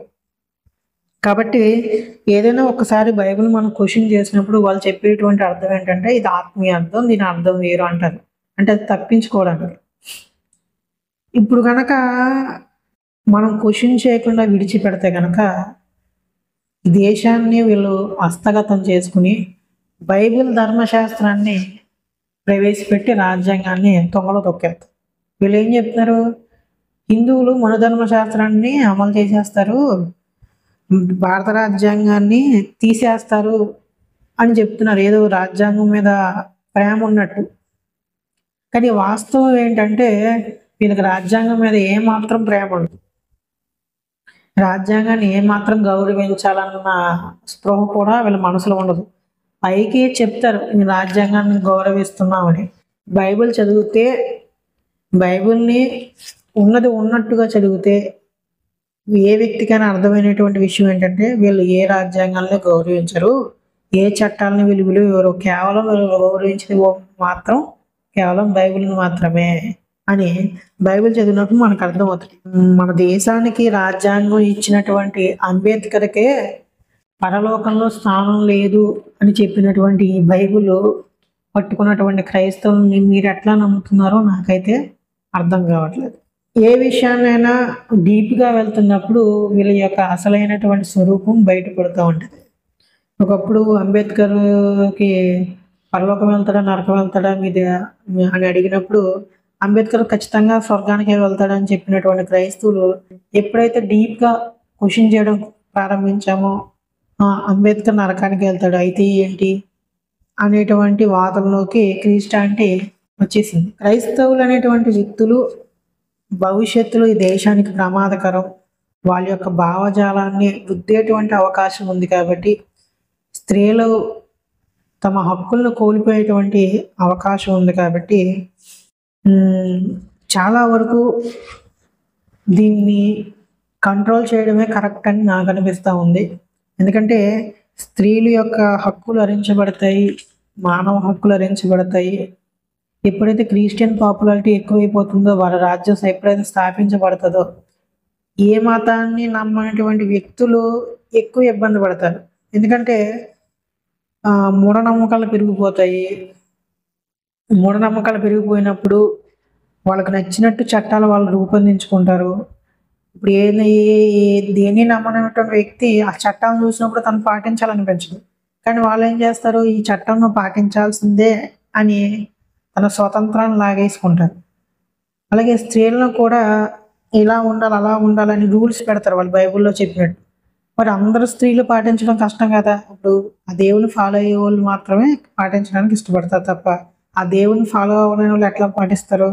కాబట్టి భవిష్యత్తులో ఇలాంటి అనార్థాలు జరుగుతాయి కాబట్టి మా దేవుని నమ్ముకోలేదు కాబట్టి వీళ్ళని చంపేయండ్రా అని అనేటువంటి అవకాశం కూడా ఖచ్చితంగా ఉంటుంది. ఎందుకంటే క్రైస్తవులందరూ మంచులుగా. ఈ విషయం నాకు బాగా అనుభవం అయింది. ఎందుకంటే 100 మంది క్రైస్తవులు ఉంటే అందులో ఒక్కడుంటే గ్రేట్ మంచోడు. అంటే మంచోడు అంటే ఏంటి, నా బైబిల్ ఒక చెంప కొడితే రెండో చెంప చూపించింది, నేను ఎవరి మీదకి వెళ్ళకూడదు, ఎవరి జోలికి వెళ్ళకూడదు, ఎవరిని తిట్టకూడదు, ఎవరిని కొట్టకూడదు అని ఏదో కొంత సాధు స్వభావికులు 100 మందిలో ఒకడు ఉంటే గ్రేట్ క్రిస్టియానిటీలో. మిగతా వాళ్ళందరూ బైబిల్ ఒక చెంప కొడితే రెండో చెంప కొట్టమన్న అర్థం వేరు. ఒక చెంప ఎవడన్నా కొడితే మేము 2 చెంపలు పగలగొట్టేస్తాం అన్న టైప్ క్రైస్టియానిటీ ప్రస్తుతం ఉంది. ఒక చెంప కొడితే రెండో చెంప చీవించేటువంటి క్రిస్టియానిటీ నేడు 1% మాత్రమే ఉంది. మిగతా క్రిస్టియానిటీ అంతా ఒక చెంప కొడితే 2 చెంపలు పగలగొట్టేటువంటి క్రిస్టియానిటీ నేడు ఉంది. కాబట్టి ఇప్పుడున్న క్రిస్టియానిటీ సాధు స్వభావకులు అని అనుకుంటే మన అంత గురులు ఇంకెవరు ఉంటారు. కాబట్టి ఒక్కసారి కనుక బైబిల్ కనుక అమలు పరిస్తే భారతదేశంలో క్రిస్టియానిటీకి ఇష్టపడిన వ్యక్తులందరూ బలైపోతారు. ఖచ్చితంగా చచ్చినట్టు ఆ మతాన్ని నమ్ముకోవాలి, లేదా ఆ మతం శాసనాలను ఖచ్చితంగా పాటించాలి. మత శాసనాలను పాటిస్తే ఇంకా ఇండైరెక్ట్గా ఆ మతాన్ని అవలంబించినట్లే అవుతుంది. కాబట్టి ఏ జనాభా అయితే ఎక్కువ ఉంటుందో ఆ జనాభాకు సంబంధించిన సిద్ధాంతాలు అందరి మీద రుద్దేస్తారు చాలా వరకు. అది కనీస అవగాహన. కాబట్టి ప్రస్తుతం అయితే భారత రాజ్యాంగం అమలులో ఉంది కాబట్టి హిందూ గ్రంథానికి సంబంధించినటువంటి అభిప్రాయాలు రుద్దడానికి అవకాశం లేదు. కాబట్టి మనం నేటికి మనం ఎలా ఉన్నాం. అదే కనుక భారత రాజ్యాంగం లేకపోయి ఉంటే కనుక హిందువులు ఎక్కువ ఉన్నారు కాబట్టి వారి యొక్క సిద్ధాంతాలు మన మీద ఆటోమేటిక్గా రుద్దబడేవి. అలాగే వాళ్ళకి సంబంధించిన గ్రంథాలు కూడా అమల్లోకి వచ్చేవి. అప్పుడు మనకు నచ్చనటువంటి విషయాలను కూడా మనకు సచ్చినట్టు అవలంబించాల్సి వచ్చింది. కానీ ఆ పరిస్థితి నేడు మన భారతదేశంలో లేదు. మనకి రాజ్యాంగం ఉంది. రాజ్యాంగంలో ప్రతి వ్యక్తికి హక్కులు ఇవ్వబడ్డాయి, ప్రతి వ్యక్తికి స్వాతంత్రం ఇవ్వబడింది. కాబట్టి మనకు నచ్చిన మతాన్ని మనం అవలంబించుకుంటున్నాం. మనకు నచ్చినటువంటి సిద్ధాంతాన్ని మనం ప్రకటించుకుంటున్నాం, అలాగే నడుచుకుంటున్నాం, దాన్ని ఫాలో అవుతున్నాం. కానీ ఏదో ఒక మతం కనుక రూల్ చేస్తే కనుక అది దేశంలో చాలా అల్లర్లకు పాలయ్యేటువంటి అవకాశం ఉంది. నేను చెప్పేటువంటి విషయం ఏంటంటే దయచేసి క్రైస్తవులందరూ ఆలోచించాలి. చివరిగా చెప్పేటువంటి విషయం ఏంటంటే క్రైస్తవులందరూ ఆలోచించాల్సిన విషయం ఏంటంటే ఈ వీడియో చూసిన ప్రతి వ్యక్తి ఈ వీడియో కనుక నేను చెప్పింది వాస్తవం అని మీరు అనుకుంటే కనుక, ఈ వ్యక్తి చెప్తున్న దాంట్లో వాస్తవం ఉంది అని మీరు అనుకుంటే కనుక ఈ వీడియోని 10 మందికి, లేదా మీ వాట్సాప్లో ఎంతమంది అయితే ఉన్నారో అంతమందికి, మీకు తెలిసిన ప్రతి వ్యక్తికి ఈ వీడియోని షేర్ చేయండి. అలాగే మీరు లైక్ చేయడం వల్ల ఈ వీడియో మరింత బూస్టింగ్ అవుతుంది. ఈ వీడియోని యూట్యూబే ప్రమోట్ చేస్తారు. ఎక్కువ మంది లైక్ చేస్తే ఈ వీడియోని యూట్యూబే హోమ్ పేజ్లో ప్రమోటింగ్ చేయడానికి అవకాశం ఉంటుంది. కాబట్టి ఈ వీడియో చూసిన ప్రతి వ్యక్తి లైక్ చేయండి. అలాగే క్రైస్తవులకు నేను చెప్పిన విషయం, నేను చెప్పినటువంటి ఈ వచనం ఇతను చెప్పింది వాస్తవమే కదా అని అనిపిస్తే కనుక మీరు కూడా షేర్ చేయండి, అలాగే లైక్ చేయండి. మీ అభిప్రాయాన్ని కామెంట్ రూపంలో తెలియజేయండి. చివరిగా నేను చెప్పే విషయం ఏంటంటే క్రైస్తవుడు అయినటువంటి ప్రతి వ్యక్తి చర్చికి వెళ్ళాల్సిన అవసరం లేదు అని నాకు అనిపించింది. ఎందుకంటే నేడున్న పరిస్థితి ఎట్లా ఉందంటే క్రిస్టియానిటీ ఒక వ్యాపారం అయిపోయింది. 10th క్లాస్ ఫెయిల్ అయినాడు ప్రతివాడు ఏమీ రాకపోయినా, బైబిల్ వచ్చినా రాకపోయినా 4 వచనాలు పట్టేసి వాక్చాతుర్యంతో బైబిల్ బోధించే వాళ్ళే నేటికి 99% మంది ఉన్నారు. కాబట్టి అలాంటి వ్యక్తుల దగ్గర బైబిల్ నేర్చుకోవడం వల్ల ఎటువంటి యూజ్ లేదు. అలాగే మీ యొక్క సిద్ధాంతం చాలా బలహీనంగా ఉంటుంది. అంతేకాకుండా బయటికి వెళ్ళినప్పుడు మీకంటూ వాగ్దాటి అనేటువంటిది ఉండదు, మీ బైబిల్ పట్టు అనేటువంటిది ఉండదు. అతను చెప్పిన విషయాన్ని మీరు అప్పచెప్పేస్తారు తప్ప ఎవడన్నా లాజికల్గా క్వశ్చన్ చేస్తే మీ దగ్గర ఆన్సర్ ఉండదు. కాబట్టి క్రైస్తవులు అయినటువంటి వ్యక్తులు సొంతంగా బైబిల్ చదవడానికి ప్రయత్నించండి. అలాగే ఎప్పటికప్పుడు పరిశోధిస్తూ ఉండండి. తెలుగు తర్జుమాని మాత్రం నమ్ముకోకండి. ఎప్పుడైనా ఒక మత గ్రంథాన్ని చదివే ముందు దాని యొక్క మూల గ్రంథం ఏదైతే తర్జుమా కాకుండా ఏదైతే ప్రామాణికమైనటువంటి భాషలో రాయబడుతుందో దాన్ని చదవడానికి ప్రయత్నించండి. అలా చదివితేనే మనం కరెక్ట్గా చదువుతున్నామని అర్థమవుతుంది. తర్జుమాలను పట్టుకుని ఏలాడితే పప్పులో కాలేస్తాం. కాబట్టి నేను ఈ విషయాన్ని కేవలం తెలుగు తర్జుమా చదివి మాత్రం అర్థం చేసుకోలేదు. ఇంగ్లీష్లో ఏముందో చూశాను, అసలు మూల గ్రంథంలో ఏం రాయబడిందో కూడా చూసిన తర్వాతనే ఒక అభిప్రాయానికి వచ్చి క్రిస్టియానిటీని విడిచిపెట్టడం జరిగింది. కాబట్టి నేను చెప్పినటువంటి వచనం మూల గ్రంథంలో ఏ అర్థం ఉందో కూడా మీరు చెక్ చేసుకోవచ్చు. ఇంగ్లీషులో ఏముందో కూడా చెక్ చేసుకోవచ్చు. అసలు ఇంగ్లీషు తెలుగు అనేటువంటిది ప్రామాణికం కాదు. మనకి మూల గ్రంథం ఏదైతే ఉందో ఆదిమ హిబ్రూ గ్రీకు భాష, పాత నిబంధన హిబ్రూలోను, కొత్త నిబంధన గ్రీకులోను ఉందని చెప్తున్నారు. కాబట్టి ఆ మూల గ్రంథాలని మనం పరిశీలించాలి. ఈ తెలుగును, ఇంగ్లీషును అలాగే మూల గ్రంథాన్ని పక్కన పెట్టుకుని నిజంగా కనీస అవగాహన ఉన్న వ్యక్తులు చేయాల్సిన పని అదే. ఈ పనిని పాస్టర్లు చేయట్లేదు. కేవలం తెలుగు బైబిల్ని పట్టుకుంటాడు. తెలుగు బైబిల్ని పట్టుకుని దాన్ని పట్టేసి చర్చిలోకి వచ్చి ఒక గంట మోసపోయేస్తారు. కొంతమంది చేసేటువంటి మేధావుల పని ఏంటనుకున్నారు, ఎవరో ఒక పాస్టర్ గారు చెప్పే వాక్యాన్ని ఈడు పేపర్ మీద రాసేసుకుని దాన్ని ఇంటికాడ పట్టేసి ఆదివారం ఆరాధన కదా, శనివారం అంతా పట్టేసి ఆదివారం వచ్చి దాన్ని అప్పచెప్పేస్తుంది. ఇలాంటి బ్యాచ్లు చాలా మంది ఉంటారు క్రిస్టియానిటీలో. కాబట్టి మీరు ఒకసారి చర్చికి వెళ్ళే ముందు మా పాస్టర్ గారికి అసలు బైబిల్ వచ్చారా దాన్ని మీరు క్వశ్చన్ చేసుకోండి ఫస్ట్. మీకు అర్థమైపోతుంది. ఎందుకంటే ఎప్పుడు కీర్తనలు, ఎప్పుడు సామెతలు, ఎప్పుడు ఆ మత్తయి గ్రంథం, ఎప్పుడు ఆ మార్కులు ఒకే చెప్పేవాడికి బైబిల్ రాదు. ఏ దైవజనుడు అయితే ఆది కాండం మొదలుకొని ప్రకటన గ్రంథం వరకు వివరించగల సత్తా ఉంటుందో అలాంటి వ్యక్తుల దగ్గరికి మాత్రమే వెళ్ళండి. కేవలం కీర్తనల గ్రంథం, కీర్తనలు 116, 119, 117, సామెతలు, లేకపోతే మత్తయిలో యేసుక్రీస్తు పుట్టుక, కేవలం ఈ శోధించి మాత్రమే చెప్పే వాళ్ళ దగ్గర సబ్జెక్ట్ ఉండదు. పొట్టకూటి కోసం మాత్రమే చర్చలు పెట్టారన్న విషయాన్ని గ్రహించండి ముందు. కాబట్టి మీరు నిజంగా బైబిల్ నేర్చుకోవాలి, బైబిల్ గురించి తెలుసుకోవాలి అని అనుకుంటే అది ఏ మతమైనా కావచ్చు, ముందు మూల గ్రంథాన్ని చదవండి. మూల గ్రంథాన్ని చదివి మూల గ్రంథాన్ని అలాగే తర్జుమైనటువంటి గ్రంథాన్ని పక్కన పెట్టుకుంటే అప్పుడు మీకు తర్జుమా లోపాలు బయటపడతాయి, అసలైన అర్థాలు వస్తాయి, కొత్త సిద్ధాంతాలు రావు. క్రిస్టియానిటీలో సిద్ధాంతాలు, అనేక వేల సిద్ధాంతాలు పుట్టుకు రావడానికి గల ప్రధానమైన కారణం ఈ మూల గ్రంథాలను చదవకపోవడమే. కాబట్టి యువతరం అనేటువంటి క్రైస్తవులు ఆ తప్పు జరగకుండా ఉండాలంటే, మీకు బైబిల్ సరిగ్గా అర్థం కావాలంటే ప్రామాణిక గ్రంథం మూల భాషను పక్కన పెట్టుకుని అలాగే తర్జుమా గ్రంథాన్ని పక్కన పెట్టుకుని చదివితే మీకు సరైనటువంటి అర్థం తెలుస్తుంది. రకరకాల సిద్ధాంతాలు పుట్టుకురావు, సరైనటువంటి విధానంలో ఉంటారని నేను అనుకుంటున్నాను. బైబిల్ ఎలా చదవాలన్న విషయం నాకు తర్వాత అర్థమైంది.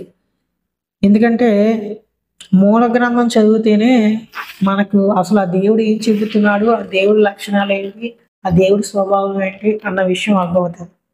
అలా కాకుండా తెలుగు తర్జుమాను మనం ప్రామాణికంగా చేసుకుంటే ఈ తర్జుమా చేసినోడు కరెక్ట్గా రాశాడన్న గ్యారంటీ ఏంటి?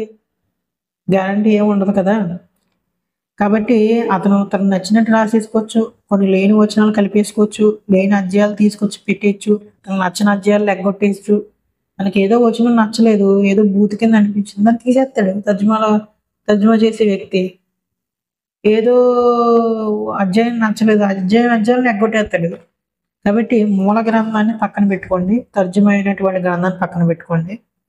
అప్పుడు చదివితే మీకు లోపాలు ఏమున్నాయో మీకు అర్థమవుతుంది. దేవుని నమ్మకూడదు అర్థమవుతుంది. ఈ దేవుడు కరెక్టా కాదా అర్థమవుతుంది. క్రైస్తవులు చెప్తుంది నిజమా, ఈ గ్రంథం చెప్తుంది నిజమా అన్న విషయం కూడా అర్థమవుతుంది. మనం ఒక వస్తువును కొనే ముందు 1-2 సార్లు చెక్ చేసుకుంటాం. ఆ వస్తువుకి వారంటీ ఉందా, గ్యారంటీ ఉందా, ఎన్ని సంవత్సరాలు పనిచేస్తుంది, రేట్ ఎంత అని. ఒక చిన్న వస్తువును కొన్నప్పుడే 1-10 సార్లు మనం అడుగుతాం, కనుక్కుంటాం. మరి శాశ్వతంగా ఉండేటువంటి దేవుడి గురించి నమ్మేటప్పుడు మనం ఎంతలా చెక్ చేసుకోవాలి. కాబట్టి మీరు శాశ్వతంగా ఉండేటువంటి దేవుడిని నమ్మాలనుకుంటే కనుక ఆ దేవుడు కరెక్టా కాదా, అతను చెప్తున్నటువంటి గ్రంథం కరెక్టా కాదా, అసలు అతను చెప్పిన మూల గ్రంథం ఏంటి, ఆ మూల గ్రంథంలో ఏముంది, ఆ మూల గ్రంథంలో చెప్పిన విషయాలు సరైనవా కాదా, నైతికత కలిగి ఉన్నాయా లేదా అన్న విషయాన్ని చెక్ చేసుకుంటారని నేను అనుకుంటూ ఈ వీడియోని ఇంతటితో ముగిస్తున్నాను. అందరికీ బాయ్.